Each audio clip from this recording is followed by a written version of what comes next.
New details about a shooting on Wednesday night. Police say the man who claimed he was shot near the Knoxville Center Mall actually wasn't telling the truth. Well, we'll tell you what local authorities are saying in just a moment. We'll begin, though, with a look at today's eye-opener. Getting through these 3 debates with Donald has to count as a miracle. Now, I've got to say, there are a lot of friendly faces here in this room, people that I've been privileged to know and to work with. I just want to put you all in a basket of adorables. Michelle Obama gives a speech, and everyone loves it. It's fantastic. They think she's absolutely great. My wife, Melania, gives the exact same speech. And people get on her case. Candidates trading jabs at a charity dinner just one day after the presidential debate. There's nothing I can give him for my son's life. A Texas police officer hailed as a hero after saving a toddler who had stopped breathing. Check your panties. I think that was supposed to be pantries. It happens, right? A news anchor's slip of the tongue has gone viral. And caught on camera, a Florida Highway Patrol trooper rescues an injured bald eagle. Whaling is going to have to heave. She does. That's it. The LA Sparks have slain the mighty Lynx. Candace. Good job, Candy. All the personal and professional disappointments this year. What does this moment mean to you? This is for Pat. From WVLT, this is Local 8 News. Oh, this is for Pat, the one and only Pat Summit. Awesome. We'll have more on that in just a few moments from Candace Parker. Well, on Wednesday night, KPD reported a shooting near the Knoxville Center Mall. Officers say they responded to the call of a man shot outside of Gold's Gym. But they've since learned that the man lied about where he was actually shot. Police say there was no crime scene, no word of gunfire reported to 911, and no one witnessed the alleged shooting. Police now say the man was shot in Knox County. He is being treated for non-life-threatening injuries. Well, this morning, the investigation continues in Cott County after authorities say a body was found in a wooded area off O'Neill Road on Wednesday. Investigators cannot determine if it's a man or a woman. They only know it appears to be an adult. An autopsy is being conducted to determine the cause of death. Sheriff's deputies, TBI agents, and the District Attorney General's office are all working together on this investigation. The unique obituary for a Memphis man's making some waves across Rocky Top now. 50-year-old James Herbers died from cardiac arrest on October the 15th. That's the same day Alabama beat the Vols, and Herbers is described as a longtime supporter of Tennessee football. Yeah, the Post read the Tennessee Volunteers lost one of their biggest fans, even though they may have contributed to the cardiac arrest. Well, friends were encouraged to wear orange to his celebration of life. A good sense of humor, it sounds as though he had. Good sense of humor, and obviously a huge Vol fan. If they don't want the guests to wear black, they'd rather them wear orange. That's not bad, for sure. Very cool. All right, Heather, day of transition, it seems. I'm just going to go get my Snuggie out. Extra time for in that morning commute. All right, thank you, Heather. Well, the numbers are in after the first day of early voting in Knox County. That was on Wednesday. Officials tell us more than 9,000 people cast a ballot on Wednesday, a jump up from the last 2 elections. Now, if you're looking to cast your ballot early, you still got some time. Early voting ends November the 3rd. Well, one woman whose choice for president, really no secret. Knoxville's Beta Corum. The 93-year-old voted for the first time on Wednesday. Now, we introduced you to her first last year after she registered for the very first time just so she could vote for Donald Trump. Well, it's earned her a trip to the Republican National Convention. She even spoke before him when he came to Knoxville. Now, after casting her ballot, it was all smiles and a thumbs up for Beta. How cool is that? 93 years old, the first time ever. I mean, I remember when I first did the story on her months ago, and we had no idea it was going to get the traction that it did. And it's just blown up, and I think she had no idea. I mean, she's a sweet lady who just was not prepared for it, but has really embraced it. Well, one day after the final presidential debate, Hillary Clinton and Donald Trump go head-to-head, but this time at a charity dinner. Well, you'll hear some of their best campaign jokes. They had some good ones in 2.5 minutes. It's 5:11, and we'll be right back. Today. Heather, thank you. Well, one letter can change the entire context of a sentence, and one Virginia news anchor learned that, unfortunately, the hard way. Yeah, the really hard way. And now, of course, the internet has gone to work, turning it into a viral video. Check it out. Check your panties. About 175,000 rice. I think that was supposed to be pantries. He handles it like a champ, though. The anchor was reading a segment about a rice cooker recall when one letter was left out of the prompter, which really just changed everything and has everyone laughing. If you watch the full video, I mean, they are laughing for a solid 45 seconds after that. So they're having a lot of fun with it. I salute them for getting it back together after 45 seconds. You know? I know. Oh, it's good. Well, from his hysterical appearance on the Late Late Show with James Corden the other night to making a difference in our community earlier this week. We're talking about Tom Cruise. His legacy continues to grow. We'll tell you how his volunteer spirit made a young girl's day. That story coming up here in 3 minutes.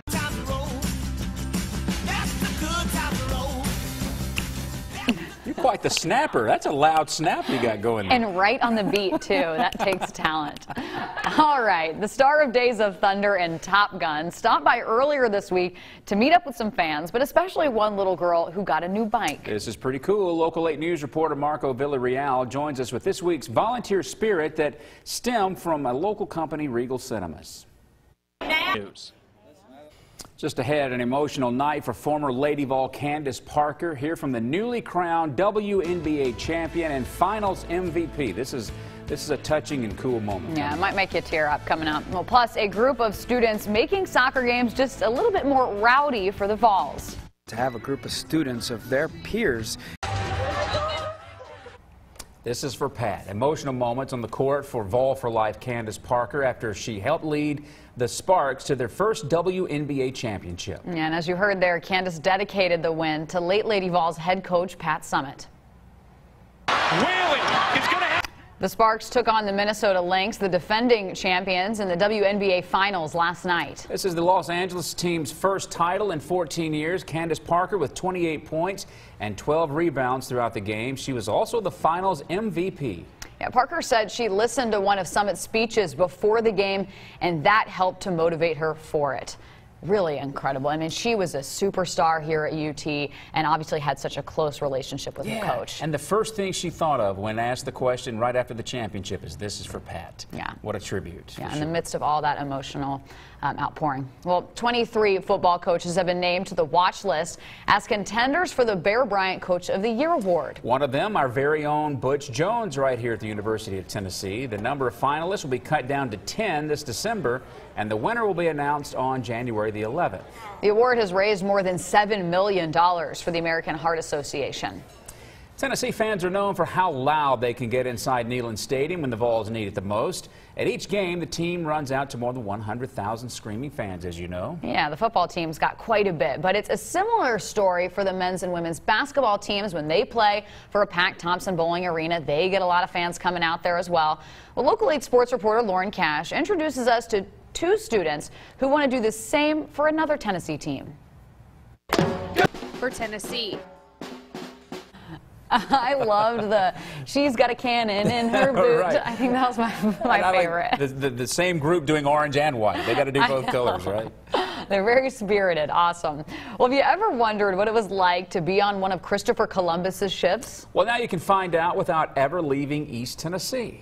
They're considered the Nina, the Pinta, the Santa Maria. I remember that from elementary school when I had to learn it. But the Santa Maria is not here. These are replicas of the Nina and the Pinta, and they're as close to the real thing as you can really get. Well, they sail around the country throughout the year, offering a history lesson for kids and adults alike.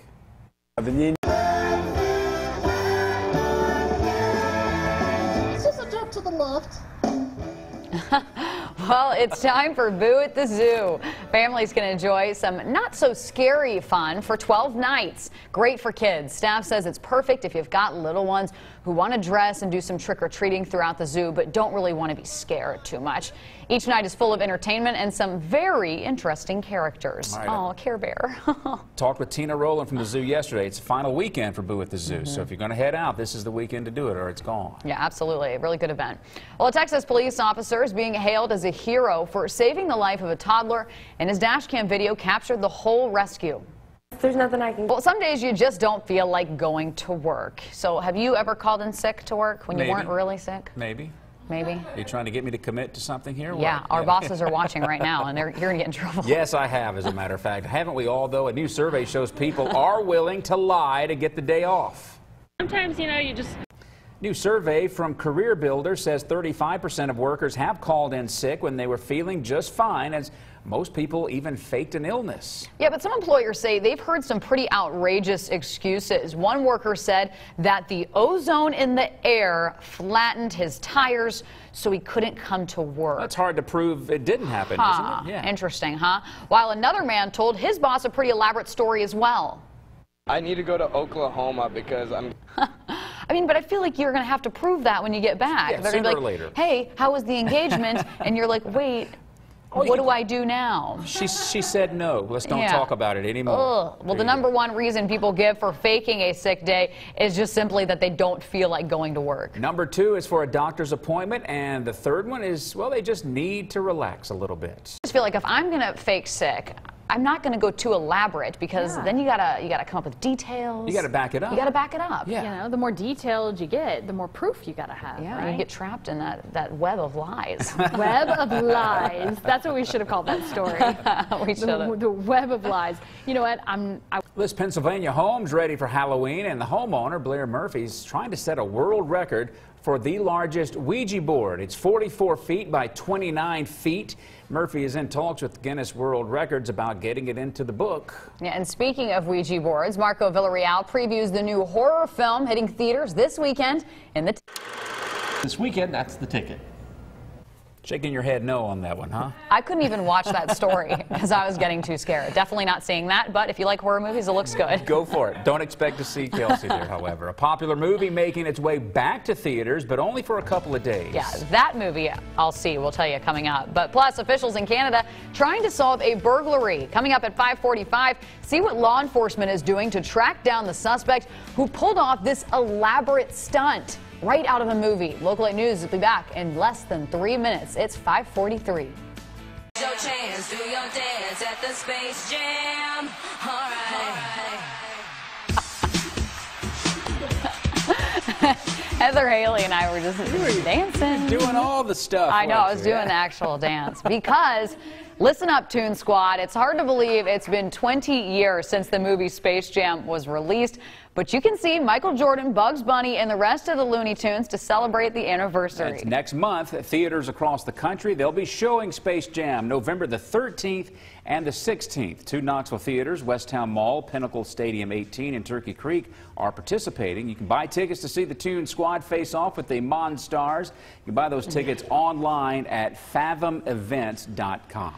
I will be there. I will not be at the horror movie, but I will be seeing Space Jam again. Doing the dance moves, too, Doing the dance moves, absolutely.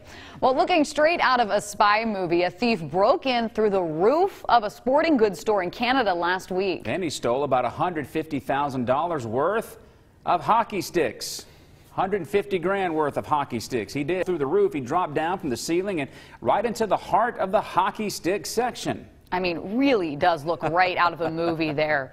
Now, Greg Goyer, the manager of the store, says the invasion took some planning, as you can imagine. The man was able to find the key location to drill without hitting all those wires, electrical lines, or the beams. You're amazed, but you're also sickened. Well, police say investigators will be questioning the staff of the store there.